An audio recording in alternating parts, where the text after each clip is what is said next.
انسان کا بہترین ساتھی اس کی صحت ہے۔ اگر صحت ساتھ چھوڑ جائے تو وہ ہر رشتے کے لیے بوجھ بن جاتا ہے۔ آپ کے وہ الفاظ بھی تحفہ ہیں جو دوسروں کو آگے بڑھنے کا حوصلہ دیتے ہیں۔ کبھی کبھی ہم کچھ لوگوں کو زیادہ مقام دے کر بگاڑ دیتے ہیں۔ اگر وہ لوگ کم ظرف نکلے تو وہ بدلہ میں ہماری آنکھیں آنسوؤں اور دل درد سے بھر دیتے ہیں۔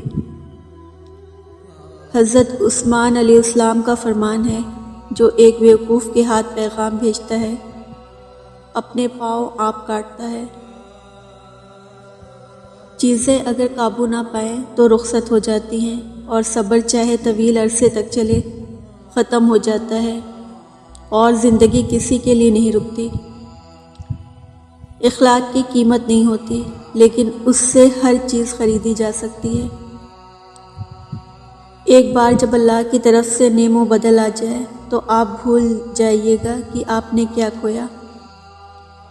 آپ کا رب آپ سے بہت محبت کرتا ہے۔ آزمائش کے ساتھ آسانی بہت ہی لکھ دی گئی ہے۔ یقین رکھیے، ان پر جو مشکلوں میں ڈال سکتا ہے وہ نکال بھی سکتا ہے، کہ جو کام آپ کے بس میں نہیں وہ اسی کے اختیار میں ہے۔ خطائیں عمر رفتہ کی، سزائیں عمر حاضر کو، عجب انصاف ہے دیکھو، کہاں کرنا کہاں بھرنا۔ جب آپ کا دل مطمئن ہو کہ آپ غلط نہیں تو پھر کسی کی وضاحت دینا ضروری نہیں ہوتا، کیونکہ سچے اور مخلص انسان کی گواہی وقت خود دیتا ہے۔ کبھی کبھی آپ بنا کچھ غلط کیے بھی برے بن جاتے ہیں، کیونکہ جیسا لوگ چاہتے ہیں آپ ویسا نہیں کرتے۔ خواہش اور چاہ میں بڑا فرق ہے۔ خواہش انسان کو گھمنڈی کر دیتی ہے، چاہ انسان کو مٹی کرتی ہے۔ ہم نے مانا کہ ہم اوروں سے الگ تھے، لیکن زرد اتنے تو نہیں تھے کہ گرائے جاتے۔ ہر پرندے کے پیچھے پورا ایک خاندان ہوتا ہے۔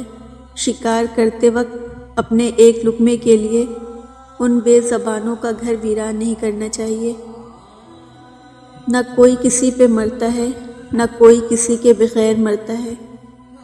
آپ کا اس دنیا میں آنے اور جانے کا درد صرف آپ کی ماں محسوس کرتی ہے، بس۔ زندگی کی حقیقت اس کے بعد عیاں ہوتی ہے، جب آپ لوگوں کے چہروں کے پیچھے چھپی مکاری اور منافقت سے واقف ہو جاتے ہیں۔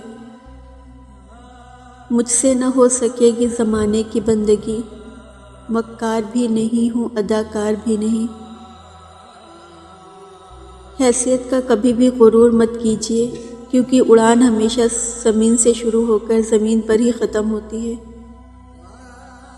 ہر دکھ کا مداوع ہو سکتا ہے، مگر آپ کی زندگی کے وہ ماہ و سال جو دوسروں کو خوش کرنے میں ضائع ہو گئے، ان کا ازالہ ناممکن ہے۔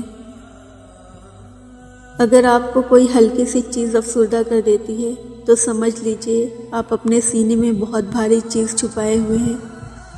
آپ حساس ہیں، آپ کا دل انمول ہے۔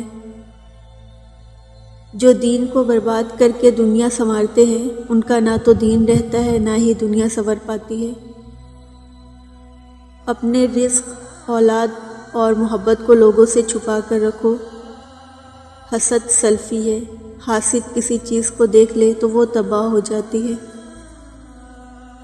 کسی کے بارے میں غلط گمان نہ کریں، کیونکہ آپ اس کی زندگی کی الجھنوں سے واقف نہیں ہیں۔ وہ جو ایک سفر کا جنون تھا، وہ جو منزلوں کی تلاش تھی، جو تڑپ تھی مجھ میں کہاں گئی، مجھے کس کمی نے بجھا دیا۔ تم نے ہی تو کہا تھا نا میں کشتی پر بوجھ ہوں، اب آنکھوں کو مت ڈھانپ، مجھے ڈوبتا تو دیکھ۔ اس کی جانب سے بھی چاہا ہے برابر خود کو، میں نے ایک طرفہ محبت تو کبھی کی ہی نہیں۔